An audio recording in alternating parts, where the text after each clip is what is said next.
నమస్తే welcome to YNC news ముందుగా headlines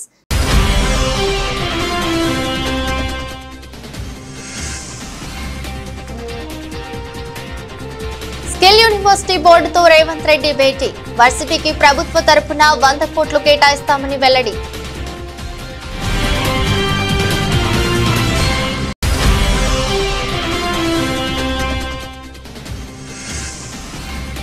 బంగారుపాలెంలో dialysis సెంటర్ను ప్రారంభించిన మంత్రి నారా లోకేష్ యువగలం పాదయాత్రలో ఇచ్చిన ప్రతి హామీని నెరవేర్చామని స్పష్టం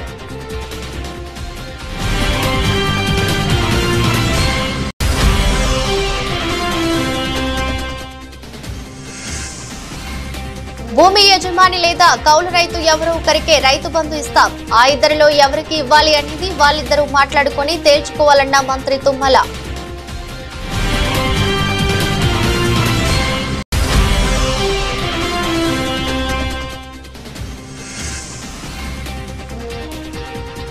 కత్తెర కోసం తెలుగు తమ్ముళ్ల పోట్లాట టీడీపీలో బయటపడ్డ ఆధిపత్య పోరు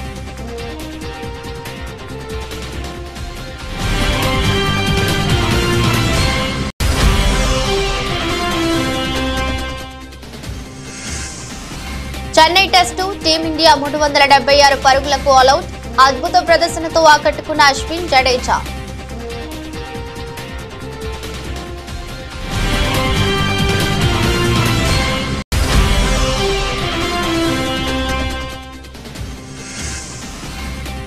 వారాంతంలో కూడా స్టాక్ మార్కెట్ జోరు లాభాలతో ప్రారంభమైన స్టాక్ మార్కెట్లు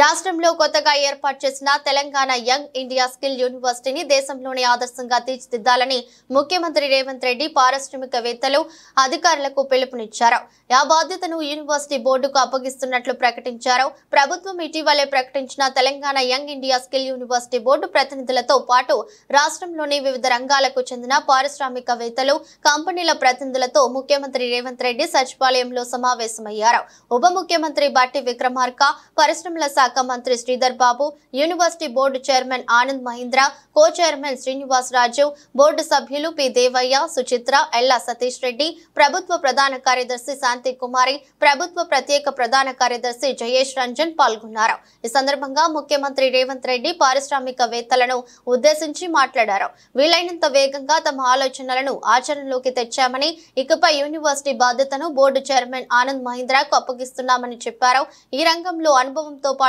ప్రత్యేక గుర్తింపు ఉన్న మహీంద్ర ఆనంద్ స్కిల్స్ యూనివర్సిటీకి తన బ్రాండ్ ఇమేజీని తీసుకువస్తారని నమ్మకం ఉందని సీఎం వ్యాఖ్యానించారు బంగారుపాలెంలో మంత్రి నారా లోకేష్ పర్యటిస్తున్నారు యువగలంలో ఇచ్చిన హామీ ప్రకారం కిడ్నీ డయాలసిస్ సెంటర్ ను ప్రారంభించారు సెంటర్ ను పరిశీలించిన లోకేష్ రోగులతో మాట్లాడారు అలాగే 30 పడకల ఆసుపత్రి ఆవరణలో రక్తదాన శిబిరాన్ని ప్రారంభించారు తర్వాత ఆసుపత్రి ఆవరణలో మంత్రి నారా లోకేష్ మొక్కలు నాటారు అనంతరం బంగాళాపాలెంలో లోకేష్ ప్రజా దర్బార్ నిర్వహించారు ఈ సందర్భంగా మాట్లాడుతూ యువగలం పాదయాత్రలో ఇచ్చిన ప్రతి హామీని నెరవేర్చామని స్పష్టం చేశారు చిత్తూరు జిల్లాను సమగ్ర అభివృద్ధి చేసి రుణం తీర్చుకుంటానన్నారు రేషన్ కార్డుల జారీకి పటిష్టమైన కార్యాచరణ ప్రణాళిక రూపొందించాలని ముఖ్యమంత్రి రేవంత్ రెడ్డి ఆదేశించారు కొత్త రేషన్ కార్డుల కోసం అక్టోబర్ 2వ తేదీ నుంచి దరఖాస్తులను స్వీకరించాలని సీఎం సూచించారు రేషన్ కార్డుల జారీకి సంబంధించిన విధి విధానాలపై ముఖ్యమంత్రి సచివాలయంలో ఉన్నత స్థాయి సమీక్ష నిర్వహించారు ఈ సందర్భంగా రేషన్ కార్డుల జారీకి సంబంధించి మంత్రులు ఉత్తమ్ కుమార్ రెడ్డి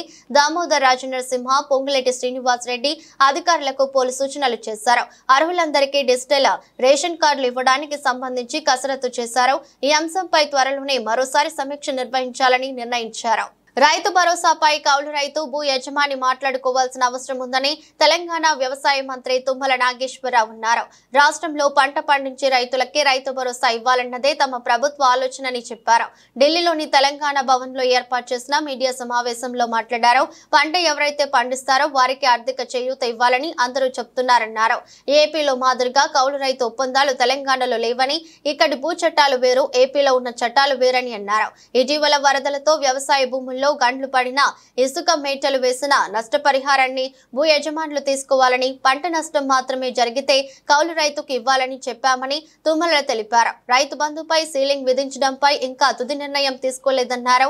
2 లక్షల రూపాయలలోపు పంట రుణాలు ఉన్న 22 లక్షల మంది రైతులకు 18,000 కోట్లు మాఫీ చేశామన్నారు.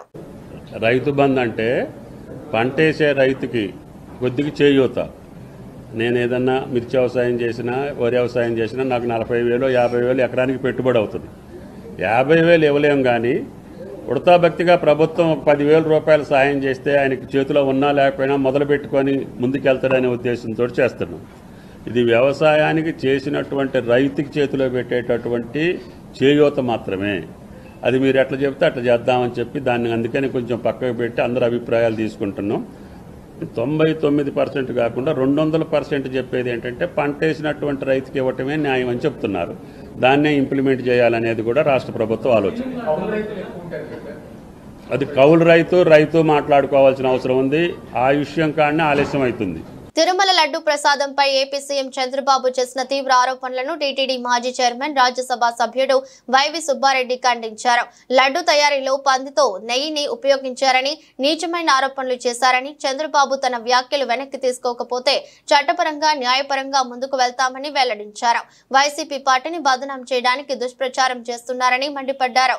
తాడేపల్లి వైసీపీ కార్యాలయంలో ఏర్పాటు చేసిన మీడియా సమావేశంలో మాట్లాడారు. రాజకీయ దురుద్దేశంతో తీసుకున్న నిర్ణయం కాదని, తిరుమల పవిత్రతను కాపాడుకోవడానికి ప్రపంచ వ్యాప్తంగా ఉన్న శ్రీవారి భక్తుల మనోభావాలు దెబ్బతినకుండా ఉండడానికి న్యాయస్థానాలను ఆశ్రయిస్తామని వెల్లడించారు. అవసరమైతే ఆరోపణలు చేసిన వ్యక్తులపై పరువు నష్టం దావా వేస్తామని హెచ్చరించారు.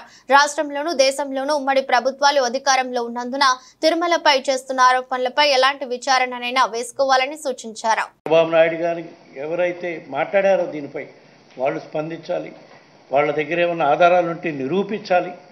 లేకపోతే తప్పకుండా దీనిపై డిఫామేషన్ కేసేసేదానికి అన్ని విధాల ఏర్పాట్లు చేస్తాం. ఇక్కడేదో మన హైకోర్టులోనో ఇంకో హైకోర్టులోనూ కాకుండా, ఎందుకంటే స్వామివారి భక్తులు ప్రపంచవ్యాప్తంగా ఉన్నారు కాబట్టి దీన్ని అవసరమైతే సుప్రీంకోర్టులో కూడా దీనిపై కేసేసే కార్యక్రమం చేస్తామని చెప్పి ఈ సందర్భంగా తెలియజేస్తాం. ఇవే కాదు, ఇట్లా ఆరోపణలు చేసేదానికి ఆలోచిస్తున్నారు. కానీ గత 5 సంవత్సరాల్లో మా ప్రభుత్వం చేసిన మెరుగైన కార్యక్రమాలు తిరుమల తిరుపతి దేవస్థానంలో ఎన్నో ఉన్నాయి. అవన్నీ పక్కన పెట్టి వీళ్ళు దుష్ప్రచారం చేయటం కోసం, మా మీద నింద మోపటం కోసం, రాజకీయ లబ్ధి కోసం, స్వార్థ ప్రయోజనాల కోసం ఆరోపణలు చేసే కార్యక్రమం, ఇంతటి ఘోరమైన ఆరోపణలు చేసే కార్యక్రమం చేస్తున్నారని చెప్పి తెలియజేసుకుంటున్నాను. అదేవిధంగా విజిలెన్స్ అండ్ ఎంక్వైరీ డిపార్ట్మెంట్ అని నోటీసులు ఇచ్చారు మాకందరికీ. మాకు ఇచ్చారు, మిగతా ఆఫీసర్లు కూడా ఎవరెవరికి ఇచ్చారో నాకు తెలియదు. ఇచ్చినప్పుడు మేము చెప్పాం, ఆ ఆఫీసర్లు మాకు రాస్తున్నారు, మా దగ్గర మెటీరియల్ ఉంటుంది. నేను ఎప్పుడో 3 సంవత్సరాలు 4 సంవత్సరాలు చైర్మన్గా ఉన్నా. వాళ్ళ దగ్గర అడిగిన ఇన్ఫర్మేషన్ నా దగ్గర ఉండదు. రికార్డు ఏదైనా పంపిస్తే ఏ నిర్ణయమైనా ఎట్లా తీసుకున్నామో ఏందో చెప్తామంటే మాకు ఇన్ఫర్మేషన్ ఇయ్యరు. ఇవన్నీ బోర్డు డిసిషన్స్, బోర్డులో డిసిషన్ ప్రతి నిర్ణయం బోర్డులో తీసుకుంది.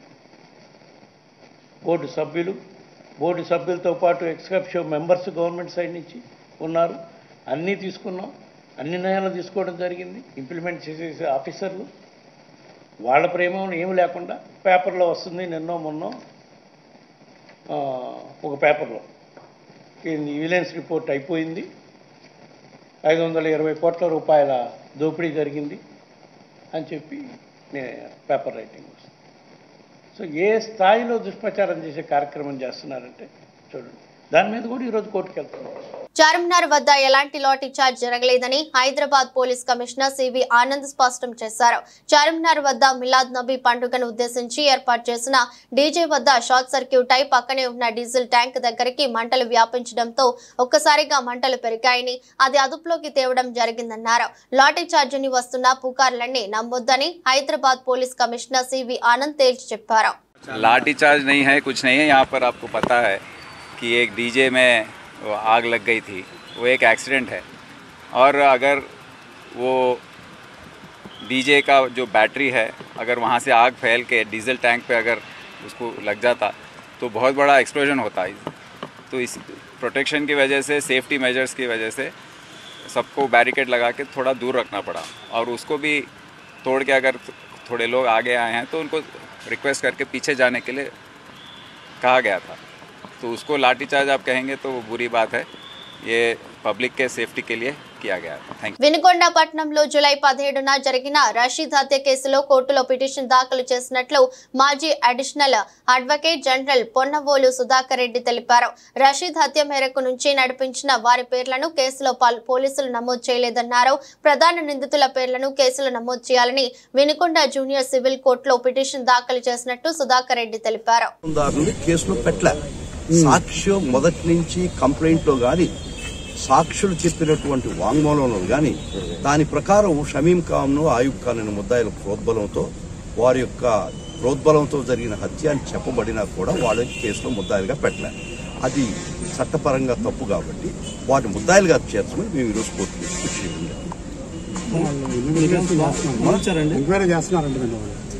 ఇస్తే మంచిదే. దానికి మనం వేసిన తర్వాత ముద్దు పెట్టాలి. పోలీసు వారు న్యాయం చేస్తే దానికి తప్పు మాట్లేదు కదా. పోలీసు వారు తప్పు చేశారు ఇప్పుడు దాకా ఆ ఉద్దేశంతో మేము ఎంటర్ కావాల్సి వచ్చింది. వైఎస్ఆర్ కాంగ్రెస్ పార్టీ తరఫున జగన్మోహన్ రెడ్డి గారు మాకు ఇచ్చిన ఒక ఆదేశం, ఏ కార్యకర్తకి ఇబ్బంది జరిగినా పార్టీ నిలబడుతుంది. ఇబ్బంది వాళ్ళకి నష్టం మీరు వాళ్ళ పక్కన నిలబడి వాళ్ళకి న్యాయపరంగా సహాయ సహకారాలు అందించమని మాకు ఆదేశాలు ఉన్నాయి. దాని ప్రకారం నేను పార్టీ జనరల్ సెక్రటరీగా ఒక పక్క, వైఎస్ఆర్ లీగల్ అఫేర్స్ చూసుకునే ముఖ్య బాధ్యత నాకు దానిలో కేటాయించబడింది. దాంతో ఇది నా బాధ్యతగా స్వీకరించి జగన్మోహన్ రెడ్డి గారు ఇచ్చిన ఒక్క మాటతో వారు చేసినటువంటి వాళ్ళ భాషతో నేను రావడం జరిగింది. వాళ్ళిద్దరిని ముద్దాయిని చేయడం జరిగింది. ఒకవేళ పోలీసు వారు కూడా చేస్తే పర్వాలేదు, అదే కోర్టులో కూడా చెప్పింది అదే. చేయలేదు కాబట్టి మేము రావడం జరిగింది. చేస్తే మంచిదే. దాని గురించి ప్రతి కార్యకర్తకి బాధ్యత ఇస్తుంది, భరోసా ఇస్తుంది. వైఎస్ఆర్ కాంగ్రెస్ పార్టీ ఏ కార్యకర్తకి ఇబ్బంది జరిగినా మేము ఉంటాం. లీగల్గా, న్యాయపరంగా, చట్టసమ్మతంగా పోలీసు వాళ్ళు దుర్మార్గమైన కేసులు పెట్టినా తెలపండి, మేము వచ్చి నిలబడతాం. న్యాయపరంగా మనం అన్యాయం చేయమని ఎవరు చెప్పరు, చేస్తే కూడా ఎవరు రక్షణకు రాలేదు. మనకి అన్యాయం జరిగినటువంటి పరిస్థితిలో ఏ వైఎస్ఆర్ కాంగ్రెస్ పార్టీ కార్యకర్తకి ఇబ్బంది జరిగింది, పార్టీ వైఎస్ఆర్ కాంగ్రెస్ పార్టీ ప్రతి వైఎస్ఆర్ కాంగ్రెస్ పార్టీ కార్యకర్త వెనక ఉన్నది అని మెసేజ్ మట్టిస్తున్నాం. చాలా స్పష్టంగా ఇస్తాం, చాలా దృఢంగా ఇస్తున్నాం ఈ మెసేజ్. ఢిల్లీ నుంచి గల్లీ దాకా ఏ కార్యకర్త నేను ఢిల్లీ నుంచి గల్లీ దాకా, గల్లీ నుంచి ఢిల్లీ దాకా వకీల్ని నేను మామూలుగా గల్లీ వకీల్ని. పరిస్థితులను ఢిల్లీ దాకా తీసుకుంది. రాష్ట్రంలో బీఆర్ఎస్ కార్యకర్తలు, నేతలపై కాంగ్రెస్ గుండాలు దాడులకు తెగపడుతుంటే పోలీసులు వత్తాసు పలుకుతున్నారని మాజీ మంత్రి జగదీష్ రెడ్డి ఆగ్రహం వ్యక్తం చేశారు. తాము కూడా ఎదురు తిరిగి తినడం మొదలు పెడితే లెక్క మరోలా ఉంటుందని హెచ్చరించారు. రాష్ట్రం ప్రశాంతంగా ఉండాలని ఓపిక పడుతున్నామని స్పష్టం చేశారు. రాష్ట్రంలోని ఇటీవలి పరిణామాలు కాంగ్రెస్ గుండాలపై చర్యలకు పట్టుబడుతూ డీజీపీ జితేందర్ కు బీఆర్ఎస్ ఎమ్మెల్యేలు ప్రశాంత్ రెడ్డి, వివేకానంద, పాడి కౌశిక్ రెడ్డి, డాక్టర్ సంజయ్, సీనియర్ నేత ఆర్ఎస్ ప్రవీణ్ కుమార్ తో కలిసి జగదీష్ రెడ్డి వినతి పత్రం అందజేశారు. అనంతరం ఆయన మీడియాతో మాట్లాడుతూ రాష్ట్రంలో శాంతి భద్రతలు అదుపు తప్పడానికి ప్రధాన కారణం సీఎం ఆయన వాడుతున్న భాష, ప్రవర్తనని తెలిపారు. బీఆర్ఎస్ నేతలు, కార్యకర్తలపై జరుగుతున్న దాడుల్లో పోలీసుల పాత్ర కూడా ఉన్నదని జగదీష్ రెడ్డి అన్నారు. ఇప్పటికే 4 సంఘటనలు జరిగాయని తెలిపారు. పోలీసులు ఎదుటే కాంగ్రెస్ గుండాలు దాడులు చేస్తున్నా చోద్యం చూస్తున్నారని వెల్లడించారు. పోలీస్ పరిస్థితి చాలా అధ్వానంగా ఉంది. కింది స్థాయి పోలీసులు కేవలం కాంగ్రెస్ నాయకులకు సంబంధించిన ఆదేశాలను పాటిస్తూ పై అధికారులను లెక్కబెట్టే స్థితిలో లేరు. పై అధికారులు చర్యలు తీసుకుంటారన్న భయం కూడా లేకుండా పోతా ఉంది. మేము గతంలో కూడా డీజీపీ గారికి కలిసి చెప్పినాం. మా వర్కింగ్ ప్రెసిడెంట్ కేటీఆర్ గారి నాయకత్వంలో తిరుమలగిరిలో మా టెంట్ పైన దాడి చేసి టెంట్ పీకి వేసిన సంఘటనలో కాంగ్రెస్ పార్టీ కార్యకర్తలతో పాటు పోలీసులు కూడా పాల్గొన్నారు. అవి మేము వీడియోలతో సహా, ఫోటోలతో సహా కూడా ఇవ్వడం జరిగింది. అదేవిధంగా ఖమ్మంలో స్వయంగా మేము 4 మాజీ మంత్రులం, ఎమ్మెల్యేలం, 10 మంది పైగా ఎమ్మెల్యేలు కలిసి అక్కడ వరద బాధితులను పరామర్శించి వారికి మా స్థానిక నాయకులు, మా రాజ్యసభ ఎంపీ గారు వడ్డిరాజు రవిచంద్ర గారు, మా మాజీ మంత్రి అజయ్ గారు, మా మాజీ శాసనసభ్యులు పాలేరు ఉపేందర్ రెడ్డి గారు వారి స్వంత పైసలతోని ఏర్పాటు చేసిన కిట్లను వరద బాధితులకు అందిస్తూ మేం వారి మునిగిపోయిన వారి ఇళ్ళని చూసి వారికి ధైర్యం చెప్పి వస్తున్న క్రమంలో కాంగ్రెస్ పార్టీకి సంబంధించిన కొద్దిమంది గుండాలు ఒక గల్లీలో అడ్డుకొని మా కార్యకర్తలపై దాడి చేయడం, రాళ్లు వేసి ప్రజల్ని గాయపరచడం, ఆ తర్వాత స్వయంగా మా కార్యకర్తలు కారు కింద నెట్టేసి చంపే ప్రయత్నం చేయడం, ఆ తర్వాత స్వయంగా హరీష్ రావు గారు ముందు కూర్చొని ఉండగా హరీష్ రావు గారిపైనే దాడి చేసిన పద్ధతుల్లో రాయితోని కారు అద్దం పలగొట్టడం, వారి మీదనే దాడి చేసి కక్షపూరితంగా హత్యా ప్రయత్నం చేయడం, వీటన్నిటిపైన మేము అక్కడ కంప్లైంట్ ఇచ్చినాం. సిపి గారికి కూడా కలిసి మా నాయకులు చెప్పినారు. కానీ అక్కడ ఇంతవరకు కూడా ఎఫ్ఐఆర్ జరగలేదు, ఎటువంటి చర్య తీసుకోలేదు. రవీంద్ర భారతిలో కాంగ్రెస్ పార్టీ సీనియర్ నాయకులు వి హనుమంతరావు ఆధ్వర్యంలో ఓబీసీల నేతృత్వంలో టీపీసీసీ అధ్యక్షులు ఎమ్మెల్సీ బొమ్మ మహేష్ కుమార్ గౌడ్ కి సన్మాన కార్యక్రమం చేశారు. ఈ కార్యక్రమంలో సభను ఉద్దేశించి తెలంగాణ కాంగ్రెస్ అధ్యక్షులు ఎమ్మెల్సీ మహేష్ కుమార్ గౌడ్ ప్రసంగించారు. బీసీని బీఆర్ఎస్ అధ్యక్షుడిగా చేసే దమ్ముందా అని టీపీసీసీ చీఫ్ మహేష్ కుమార్ గౌడ్ ప్రశ్నించారు. టీఆర్ఎస్ కు కేసీఆర్ అధ్యక్షుడని, బీఆర్ఎస్ గా పేరు మారిన ఆయనే అధ్యక్షుడు, వర్కింగ్ ప్రెసిడెంట్ గా ఆయన కొడుకు అన్నారని విమర్శించారు. స్థానిక సంస్థల ఎన్నికల్లో బీసీ రిజర్వేషన్లను 42% నుండి 23% ఎందుకు తగ్గించారో ముందు బీఆర్ఎస్ నేతలు సమాధానం చెప్పాలని డిమాండ్ చేశారు. రాహుల్ గాంధీ వదిలిన బీసీ బాణాన్ని నేను ఎందుకు చెప్తా ఉన్నానంటే, ఉత్తర భారతదేశంలో ఉన్నటువంటి అగ్రవర్ణాలకి ధీటుగా కుల గణన జరగాలని, ఈ దేశంలో ఉన్నటువంటి ఎస్సీ, ఎస్టీ, బీసీ, మైనారిటీకి న్యాయం జరగాలని ఒక అకుంఠిత దీక్షతో ఆనాడు భారత్ జోడో యాత్ర నుంచి ఈనాటి వరకు ఏలెత్తి చాటుతున్నటువంటి మహానుభావుడు ఈ రకంగా చేస్తున్నాడు. కాబట్టే చంపేస్తామని బెదిరిస్తున్నటువంటి సందర్భం ఇవాళ. మళ్ళీ చెప్తా ఉన్నాను, బీసీల కోసం రాహుల్ గాంధీ గారు వదిలిన బాణాన్ని నేను, సోనియా గాంధీ గారు పంపిన సందేశాన్ని నేను, ఖర్గే గారు పంపిన సైనికుని నేననే మాట కూడా సందర్భం మనం చేస్తా ఉన్నాను. నేను ఒక దాంట్లో చాలా విశ్వాసం పెడతాను, వేరే కులాల్ని వేరే మతాల్ని కించపరచకుండా మనం పుట్టిన కులం కోసం, మనం పుట్టిన మతం కోసం ఎదగాలని, వారికి సేవ చేయాలని ఉగులాట పడడం తప్పులేదు. కానీ ఎప్పుడు కూడా వేరే కులాలని వేరే మతాలని కించపరచకుండా, నొప్పించకుండా ఉండాల్సిన బాధ్యత మనది. ఇవాళ బీసీల విషయంలో, భవిష్యత్తులో బీసీలకు రావాల్సిన హక్కుల విషయంలో ఎక్కడ కూడా కాంప్రమైజ్ ఉండదనే మాట మీ అందరికీ నేను ఆశ్వాసం ఇస్తా ఉన్నా. ఇవాళ సోనియా గాంధీ గారు, ఖర్గే గారు, రాహుల్ గాంధీ గారు, కేసీ వేణుగోపాల్ గారు చాలా సందర్భాల్లో చర్చించి నన్ను ఒక ధ్యేయంతో నన్ను పీసీసీ అధ్యక్షుడిగా చేసినారు. ఆ ధ్యేయాన్ని మరవకుండా, ఆ ధ్యేయాన్ని ఎక్కడ డివైడ్ కాకుండా వారు కోరిన విధంగా పనిచేస్తూ ముందుకు పోవాలన్నదే నా తపన. అన్నమయ్య జిల్లా రాజంపేటలో టీడీపీ నాయకుల మధ్య విభేదాలు బయటపడ్డాయి. రాజంపేట అన్న క్యాంటీన్ ప్రారంభోత్సవంలో టీడీపీ నాయకుల మధ్య ఆధిపత్య పోరు తారాస్థాయికి చేరుకుంది. క్యాంటీన్ ప్రారంభంలో కత్తెర కోసం టీడీపీ నాయకులు కట్టుకోవడం అక్కడ ఉద్రిక్తత పరిస్థితికి నెలకొంది. రాజంపేటలోని పాత బస్టాండ్ వద్ద అన్న క్యాంటీన్ ప్రారంభించేందుకు అన్ని ఏర్పాట్లు చేశారు. ఈ ప్రారంభోత్సవానికి టీడీపీ జిల్లా అధ్యక్షుడు జగన్మోహన్ రాజు, రాజంపేట టీడీపీ ఇన్ఛార్జ్ సుకువాసి బాలసుబ్రహ్మణ్యం ముఖ్య అతిథులుగా వెళ్లారు. ఈ క్రమంలో రిబ్బన్ కట్ చేయడానికి బాలసుబ్రహ్మణ్యం సిద్ధమయ్యారు. అదే సమయంలో జగన్మోహన్ రాజు కత్తెర తీసుకుని రిబ్బన్ కట్ చేయడానికి ముందుకొచ్చారు.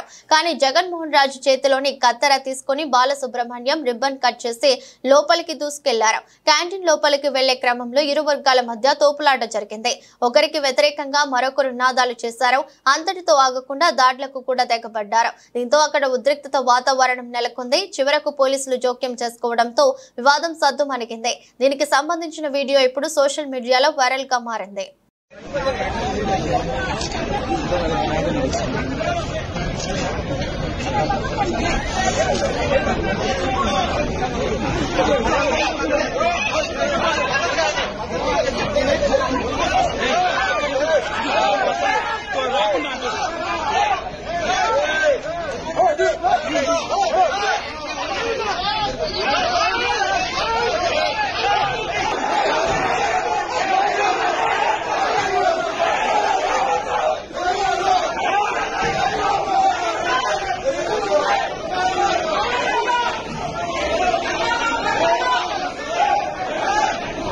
తిరుమల లడ్డు వ్యవహారంపై చిలుకలూరి బాలాజీ అర్చకులు రంగరాజన్ స్పందించారు. శ్రీవారి లడ్డూలో జంతువుల కొవ్వు కలిపారని తెలిసి కోట్లాది మంది భక్తుల మనోభావాలు దెబ్బతిన్నాయి. ఉత్తమమైన ఆవు నెయ్యి కిలోకు 1000 ఉంటుంది, కానీ 320కి ఎలా కోట్ చేస్తారో అది కల్తీ నెయ్యి కావచ్చు అని దయచేసి బాధ్యులను శిక్షించాలని చిలుకలూరి బాలాజీ అర్చకులు రంగరాజన్ డిమాండ్ చేశారు.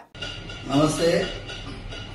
The last 2 days I am seeing all the reports in the media about the raging controversy on Tirupati Laddu. It is not a controversy. It is directly hurting the sentiments of crores of people like us. Mostly the people who believe in the prasadam, people who believe in the Sanatana Dharma worship of the deity. What has happened is, we have been already saying that the process of tendering, when you purchase items for the Swami, like the ingredients for laddu, you go for a lowest bidder. The moment you go for the lowest bidder, you are asking for trouble. In fact, the best cow ghee today cannot be less than 1000 rupees per kg. How can a person quote 320 rupees? If somebody is quoting 320 rupees, I am not going exact amount value, but if he is quoting 320 rupees, every packet of that might be containing adulterated ghee. So it's a big hurting issue. We have to inquire into it and find the culprits and book them to take them to task. Tirumala laddu తయారీలో కల్తీ జరిగినట్లు వస్తున్న ఆరోపణలపై శ్రీవారి ఆలయ మాజీ ప్రధాన అర్చకులు రమణ దీక్షితులు ఆవేదన వ్యక్తం చేశారు. దేవుడి ప్రసాదాల్లో కల్తీ జరగడం విచారకరమని అన్నారు. తిరుమల శ్రీవారి లడ్డు నాణ్యత సరిగ్గా లేదని గతంలోనే అప్పటి చైర్మన్ ఈవో దృష్టికి తీసుకెళ్లాలని రమణ దీక్షితులు తెలిపారు. ప్రసాదాల పరిణామాలు కూడా సరిగ్గా లేవని ఫిర్యాదు చేశానని అన్నారు. కానీ తన తోటి అర్చకుల సహకారం అందించకపోవడంతో తనది ఒంటరి పోరాటం అయిందని అన్నారు. దీంతో తన పోరాటానికి ఫలితం లేకుండా పోయిందన్నారు. దీనివల్ల 5 ఏళ్లు మహాపాపం జరిగిపోయిందని ఆవేదన వ్యక్తం చేశారు. కూటమి ప్రభుత్వం అధికారంలోకి వచ్చిన తర్వాత తిరుమలను ప్రక్షాళన చేస్తానని ఏపీ సీఎం చంద్రబాబు చెప్పారని గుర్తు చేశారు. దానికి తగ్గట్టుగానే చర్యలు తీసుకున్నారని తెలిపారు. అయితే లడ్డూల తయారీలో కల్తీ జరగడం అనేది అనుకోకుండా బయటపడిందని అన్నారు. పరిమాణాల్లో కూడా మనం కోవిడ్ వచ్చినప్పుడు దాన్ని సగానికి సగం తగ్గించాము, వినియోగం తక్కువ, భక్తులు లేరని చెప్పి. అది కూడా ఒక తప్పే. అప్పుడు కూడా నేను అబ్జెక్ట్ చేశాను. స్వామివారికి ఎంత పరిమాణంలో ప్రసాదాలు తయారు చేసి నైవేద్యం పెట్టాలనేది ఆగమ శాస్త్రం నిర్ణయిస్తుంది. స్వామివారి యొక్క పరిమాణాన్ని బట్టి, దేవాలయం యొక్క పరిమాణాన్ని బట్టి ఇంత ప్రసాదం స్వామివారికి నైవేద్యం చేయాలనేది ఆగమ శాస్త్రం నిర్ణయిస్తుంది. దాన్ని దిట్టం అంటారు. ఆ దిట్టం ప్రకారమే చేయాలి. దానికన్నా ఎక్కువ చేయడానికి ఎటువంటి అభ్యంతరాలు ఉండవు. కానీ చేయవలసిన దానికన్నా తక్కువ చేస్తామట్టుగా అది అపచారం అవుతుంది. అది మొన్నటి వరకు కూడా అలాగే జరుగుతూ వచ్చింది. దాన్ని చాలాసార్లు నేను అధికారుల దృష్టికి తీసుకెళ్లాను. ఈవో గారు దాని మీద స్పందించలేదు. అది అలాగే జరుగుతూనే ఉండింది. ఇప్పుడు ప్రభుత్వం స్పందించి స్వామివారికి ప్రసాదాలు అనేకంగా తయారు చేసి నాకు తెలిసినంత వరకు మేము కైంకర్యం చేసేటప్పుడు గరుడ సేవ నాడు బంగారు వాకిలి వరకు సుమారుగా ఒక 100 గంగాళాలు ప్రసాదం నైవేద్యం పెట్టేవాళ్ళం. కాబట్టి దానికి అప్పర్ లిమిట్ అనేది లేదు, ఇంతకన్నా ఎక్కువ చేయకూడదు అనేది ఎప్పుడు లేదు. కానీ తక్కువ చేయడం మట్టుకు అపచారం అవుతుంది. దాన్ని ప్రభుత్వం దృష్టికి తీసుకెళ్తున్నాము.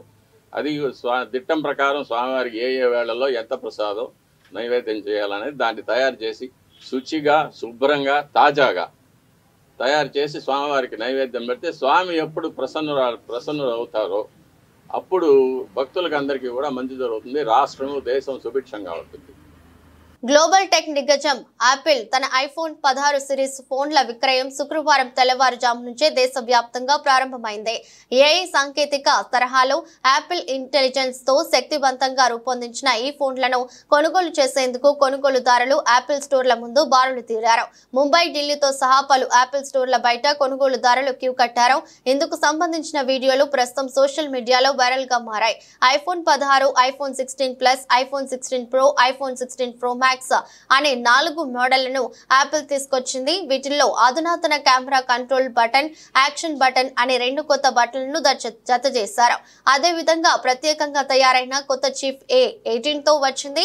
ఇదిలా ఉండగా ఐఫోన్ 16 ప్రారంభ ధర 79,900గా, ఐఫోన్ 16 ప్లస్ ప్రారంభ ధర 89,900గా, ఐఫోన్ 16 ప్రో ప్రారంభ ధర 1,19,900గా, ఐఫోన్ 16 ప్రో మ్యాక్స్ ప్రారంభం ధర 1,44,900గా ఉన్నాయి. ఈ ఫోన్లో 128 GB storage, 250 GB storage, 512 GB storage వేరియంట్లలో లభిస్తాయి. ఐఫోన్ 16 సిరీస్ ఫోన్లలో Apple intelligence US English version software app data వచ్చే నెలలో అందిస్తుంది. చెన్నైలోని MA చిదంబరం స్టేడియంలో బంగ్లాదేశ్ తో జరుగుతున్న తొలి టెస్ట్ మొదటి ఇన్నింగ్స్ లో టీమిండియా 376 పరుగులకు ఆల్అౌట్ అయింది. 339/6తో రెండో రోజు ఆట ప్రారంభించిన భారత జట్టు మరో 37 పరుగులు జోడించి మిగతా 4 వికెట్లు కోల్పోయింది. భారత బ్యాటర్లలో రవిచంద్రన్ అశ్విన్ సెంచరీతో రాణించగా రవీంద్ర జడేజా, ఓపెనర్ యశస్వి జైస్వాల్ అర్ధ శతకాలు చేశారు. మిగతా బ్యాటర్లలో రిషబ్ పంత్ 36 పరుగులతో పర్వాలేదనిపించిన రోహిత్ శర్మ, విరాట్ కోహ్లీ, శుభ్మన్ గిల్, KL రాహుల్ తీవ్రంగా నిరాశపరిచారు. ఇక 144 పరుగులకే కీలకమైన 6 వికెట్లు కోల్పోయి భారత జట్టు పీకలలోతు కష్టాల్లో ఉన్న సమయంలో అశ్విన్, జడేజా ద్వయం అందుకుంది. ఈ జోడీ 199 పరుగుల అమూల్యమైన భాగస్వామ్యం నెలకొల్పింది. బంగ్లా బౌలర్లలో హసన్ మహమూద్ 5 వికెట్లు తీయగా తస్కిట్ అహ్మద్ 3, నహీబ్ రానా, మోహదీ హసన్ చెరో వికెట్ పడగొట్టారు. అమెరికా స్టాక్ మార్కెట్లలో రాత్రిపూట లాభాల కారణంగా భారతదేశంలో స్టాక్ మార్కెట్లు కూడా వారాంతంలో లాభాలతో ప్రారంభమయ్యాయి. ఈ ప్రభావం ఇతర ఆసియా మార్కెట్లపై కూడా కనిపించింది. మార్కెట్ ప్రారంభమైన కాసేపటికి BSE సెన్సెక్స్ 421 పాయింట్లు లేదా 0.51% పెరిగి 83,606 వద్ద, నిఫ్టీ 112 పాయింట్లు లేదా 0.44% వృద్ధి చెంది 25,528 స్థాయికి చేరుకున్నాయి. ఇదే సమయంలో బ్యాంక్ నిఫ్టీ 184 పాయింట్లు లాభపడి 53,221 పరిధిలో ఉండగా నిఫ్టీ మిడ్ క్యాప్ 100 సూచి 278 పాయింట్లు ఎగబాకి 59,614కి చేరుకుంది. ఈ క్రమంలో JSW steel, coal India, HDFC life, Tata steel, Hindalco industries, Mahindra and Mahindra కంపెనీల స్టాక్స్ టాప్ 6 లాభాలతో ఉండగా అదే సమయంలో Cipla, NTPC, Tata motors, Bajaj finance, Titan company, Grasim IndusInd సంస్థల స్టాక్స్ టాప్ 6 నష్టాల్లో ఉన్నాయి. అన్ని రంగాలలో మెటల్, రియాలిటీ సూచీలు 1.73% వరకు పెరిగాయి. కన్స్యూమర్ డ్యూరబుల్స్ మినహా ఇతర రంగాల సూచీలు కూడా గ్రీన్ లో ఉన్నాయి. ఈ క్రమంలో BSE small cap 0.59% లాభపడగా BSE mid cap 0.50% ముందంజలో ఉంది. వార్తలు ముగించే ముందు మరోసారి హెడ్లైన్స్.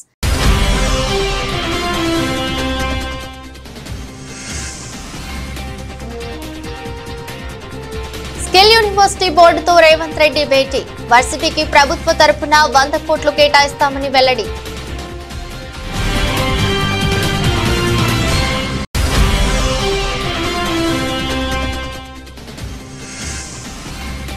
బంగారుపాలెంలో డయాలసిస్ సెంటర్ను ప్రారంభించిన మంత్రి నారా లోకేష్.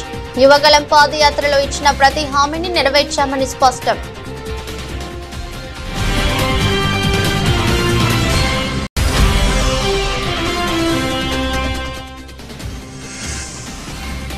భూమి యజమాని లేదా కౌలు రైతు ఎవరో ఒకరికే రైతు బంధు ఇస్తాం. ఆ ఇద్దరిలో ఎవరికి ఇవ్వాలి అనేది వాళ్ళిద్దరూ మాట్లాడుకొని తేల్చుకోవాలన్న మంత్రి తుమ్మల.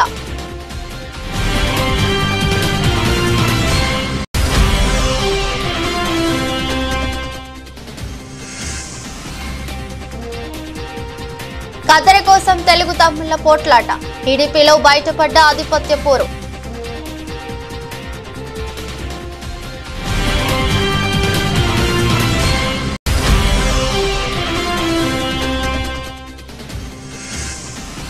చెన్నై టెస్టు టీమిండియా 376 పరుగులకు ఆలౌట్. అద్భుత ప్రదర్శనతో ఆకట్టుకున్న అశ్విన్, జడేజా.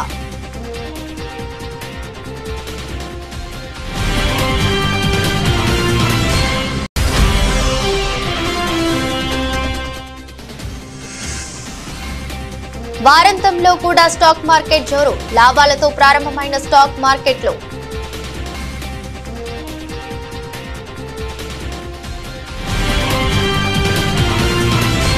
ఇది రోజు బులెటిన్. మరో బులెటిన్లో మళ్ళీ కలుద్దాం. అంతవరకు సెలవు. నమస్కారం.